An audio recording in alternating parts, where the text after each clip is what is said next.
السلام علیکم ورحمت الله. ضیاء الرحمن صاحب محترم پوښتنه کړې ده چې دین کې ځان دپاره پیر نیول، د هغې سره بیعت کول او هغې نه بیا څه طریقې او وظیفې اخیستل دا اسلام کې څه حکم لري؟ نو محاسن د اسلام دا دي، یعنی د اسلام د ښایسته کارونو نه یو کار دا دی، اسلام داسې یو ښایسته دین دی چې دې دین کې د بنده علاقه او د الله تعالی علاقه دا مباشر ده، بغیر د واسطې نه. یعنی د الله تعالی او د هغه د بنده په منځ کې څوک واسطه او څوک سفارش کوونکی نشته دی، او هر بنده کولی شي چې د الله تعالی سره تعلق او رابطه براه راست ونیسي. الله تعالی ویلی دی وَإِذَا سَأَلَكَ عِبَادِي عَنِّي فَإِنِّي قَرِيب. کله چې زما باره کې د تا نه پوښتنه کوي پیغمبره دا خلک، نو ورته ووایه زه نږدې یم، اجیب دعوة الداعي اذا دعاني، او د هغه چا دعا قبلوم چې کله زما نه وغواړي. نو دې آیات کې الله تعالی داسې نه دي ویلي چې پیغمبره ته ورته ووایه تاسې خپل حاجات ما ته ووایه او زه بیا رب ته ووایم، بلکې الله ویلي زه یې قبلوم.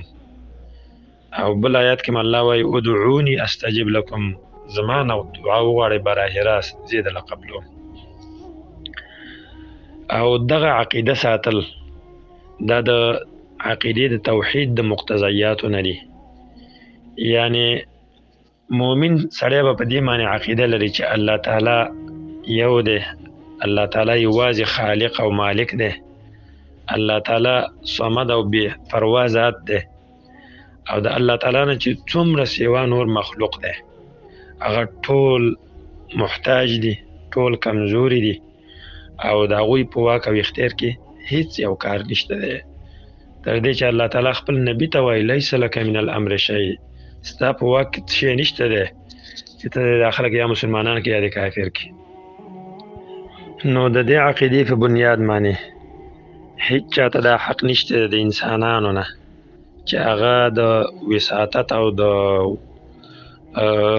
شفاعت دعوه وکړي په مابین د الله تعالی او په مابین د بنده کې چې یاره زه ستاسو واسطه یم، زه ستاسو خبر هغه ته رسوم، یا دا دعوه وکړي چې الله تعالی ته د رسېدو لاره یوازې د ده په بیعت کې ده، او دا پیر چې د خلکو د شیخۍ همدغه لاره تلې ده او نور یې نشته دی.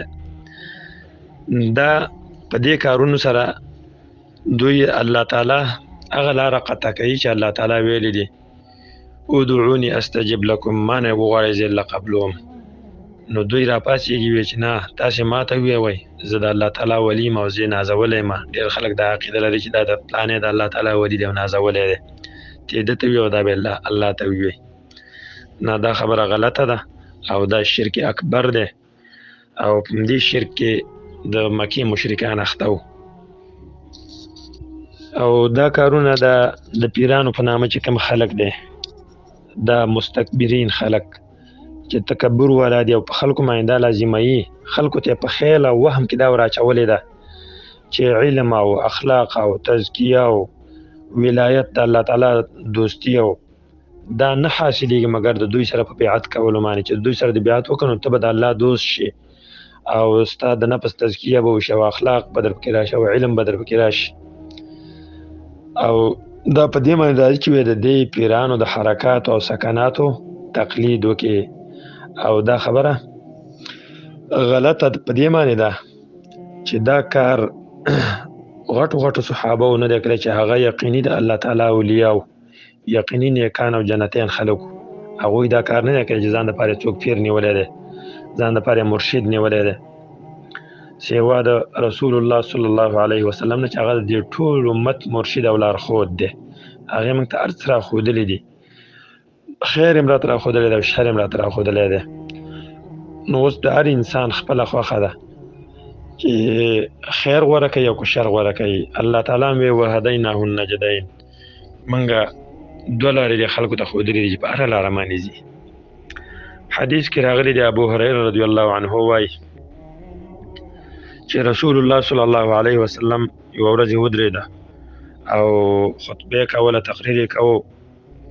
کله چې الله تعالی دا آیات نازل کړو انذر عشیرتک الاقربین، دا نږدې خپلوان دي د الله تعالی د عذابونو نه ویروه دعوت ورته ورکړه اسلام ته. نو رسول الله صلی الله علیه وسلم ودرېد او ویې ویل چې یا معشر قریش، ای د قریشو خاندان، د قریشو قبیلې، اشتروا انفسکم، تاسې خپل نفسونه واخلئ د الله تعالی نه، یا په الله تعالی باندې ورڅخه خرڅ کړئ، په الله تعالی ایمان راوړئ. لا اغنی عنکم من الله شیئا، زه د الله تعالی د عذابونو تاسو نه هیڅ شی نشم دفع کولی. هغه بیا په ایمان باندې دفع کېږي او د رسول الله په طاعت باندې دفع کېږي. بیا یې ویل یا بني عبد مناف، ای د عبد مناف بچو، لا اغنی عنکم من الله شیئا، زه تاسو د الله د عذاب نه نشم بچ کولی. یا عباس ابن عبد المطلب، ای عباس چې د عبد المطلب زوی، دا د رسول الله ترو، لا اغنی عنک من الله شیئا، د الله د عذاب نه دې ګوره زه نشم خلاصولی. ویا صفیة عمة رسول الله، او ای صفیې چې د رسول الله صلی الله علیه وسلم تروري، لا اغنی عنک من الله شیئا، تام د الله تعالی د عذاب نه زه نشم خلاصولی. ویا فاطمه بنت محمد، او ای فاطمه چې د محمد صلی الله علیه وسلم لور یې، سیلینی ما شئتې، ما نه سوال وکړه، غوښتنه رانه وکړه چې څه شی دې خوښي زما په مال کې، فی مالی من مالی، زما د مال نه چې زما مال کې څه شی غواړې هغه واخله. خو هر چې د الله عذاب دی نو لا اغنی عنک من الله شیئا، د الله د عذاب نه زه هیڅ دفاع نشم کولی، د هغې نه دې نشم خلاصولی. دا حدیث امام بخاري او مسلم راوړی دی.